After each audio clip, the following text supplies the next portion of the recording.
Renee was only 10 years old the summer her grandfather introduced her to Alexander, a quiet boy with solemn eyes and a smile he shared with almost no one. Somehow, though, he shared it with her. From that moment on, every summer he traveled from far away just to spend a few precious weeks with her. They explored forests, whispered secrets under sun-warmed trees, and built a world that belonged only to the two of them. In those tender years, Alexander became Renee's first love. But when she was 16, everything unraveled. Rumors reached her that Alexander's mother had died in a terrible fire that consumed part of their family mansion. Panic clawed at her as she rushed to see him, desperate to know if he was safe. Yet when she arrived, the gates that once opened for her remained shut. No one would let her in. Instead, she received a letter, cold, sharp, and unmistakably final. Alexander wrote that he was tired of her, that she should stay away. And just like that, the bond they had forged was severed. 8 long years passed. Renee devoted her life to running a small orphanage, pouring every bit of love she had into children who had no one else. But the orphanage was crumbling.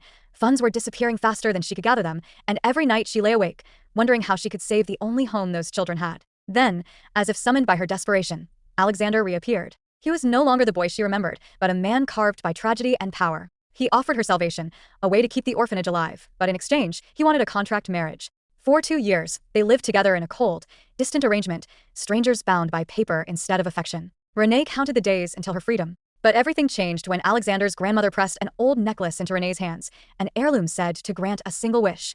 Without hesitation, Renee closed her eyes and made her wish, not for herself, but for Alexander, for his love. She didn't know it then, but that single wish would change everything. And this is where the story of the manhwa, the end of fake marriage, truly begins.